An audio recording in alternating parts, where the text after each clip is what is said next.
Hey guys! So let me apologise if I don't seem like my bubbly self. Any of you follow me on anything, you'll know that the revamp of my blog went live last night and I worked my ass off. Seriously drove myself into the ground to get it up and running and redesign it all. So go and check it out, the link's down below for you to have a look.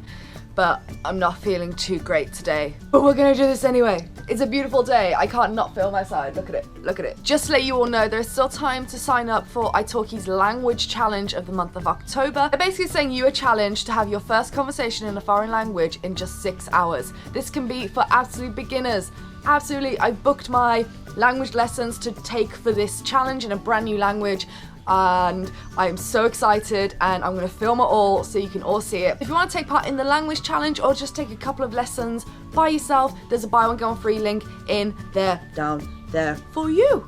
So as I've been living in New Zealand for around 4.5, 5 months now, I thought it was about time I feel I know enough about New Zealand to bring you the video of how to travel New Zealand, live in New Zealand without breaking the bank. It ain't easy, but listen to me.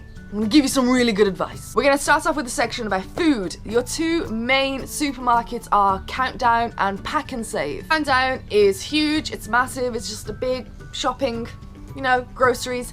Pack and Save is the cheaper option. However, we went with Pack and Save for a few weeks when we first got here just to see if we could save some money. And the meat was like suspiciously cheap. And then when I was cooking it, if you care about what you're putting into your body, do not go and Pack and Save and buy your meats. I struggle to buy my meats from Countdown as it is. I like to go to a butcher to buy my meat because you find it's actually quite cheaper. But anyway, so Pack and Save is like a weird, massive warehouse where you can get cheap food. And then Countdown is basically the go-to standard of grocery shopping, food shopping, and that's what we stick to nowadays. I would say for your fresh produce, find a butcher to get your meat from. It'll be better quality and normally cheaper. And also there are lots of Asian fruit and veg shops around the place, especially on Dominion Road where I am living in Mount Eden. So make sure you go there because holy crap, you will save so much money on your fruit and veg by going to the little markets. Another way to save money on food is to visit Countdown and Pack and Save at the end of the day. I'm talking around 7 p.m. That's when they slash the prices on all the bread, on all the meat, on everything like that. So stock up and whack it in your freezer. So you're grabbing like chicken breasts for $2 instead of $7. Can't complain. Let's talk sleeping. Accommodation obviously is your biggest expense. It will drain your bank balance so effing quickly, you want to cry. So if you are coming over to travel or work and settle down, whatever you're doing in New Zealand, you kind of got a few options. You can go for the hostel route, which is always a popular one. If you do want to work somewhere in New Zealand and are coming over on a working holiday visa, then you might want to get yourself a share house. Best place to find a share house is to head over to TradeMe. We spent a long time trying to find a share house for a couple.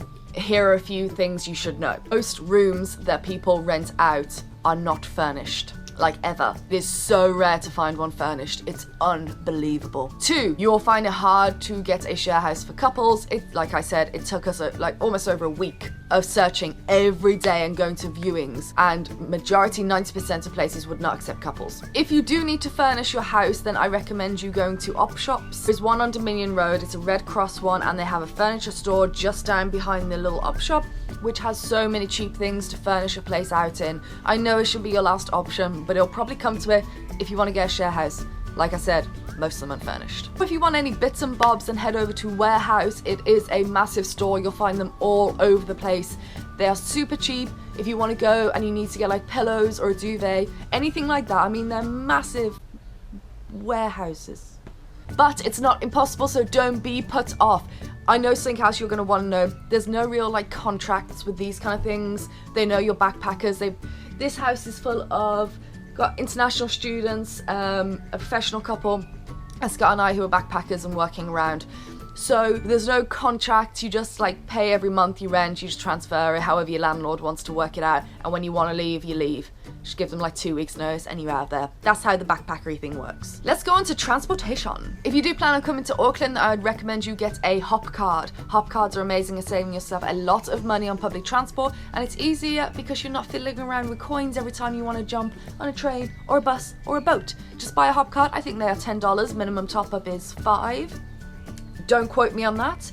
and they're just so much easier. If you want to go by bus longer distances around the islands, then you got two options, ManaBus and NakedBus. Both roll out $1 deals throughout their seasons, so the first seat of every bus goes for $1. Seriously, it's incredible. And even if you miss the $1 deals, it only comes in, I think, I look today, I can go Auckland to Wellington, which is a 10-hour ride. $10 there, $1 back.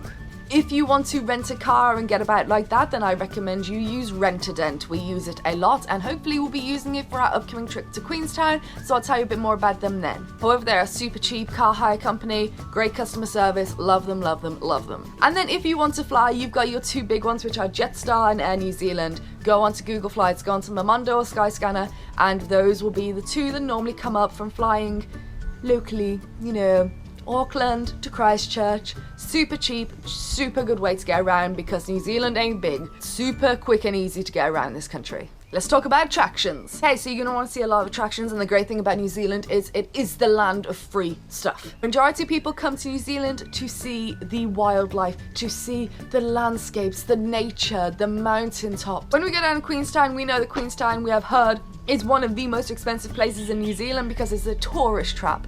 So we're gonna fill our days with trekking and hiking and day trips out to Milford Sound, etc. And all you're paying for is your accommodation and your food and petrol for getting around. So those are all my categories I'm going to go through. Those are your basic standards of living and where you can cut some corners and live a bit cheaply. Don't forget you can subscribe, keep up to date with all my travels and get some advice as well. Also Facebook, Twitter, Instagram, Snapchat, and go and check out the revamp of my blog at psychotraveler.com, and I will see you soon.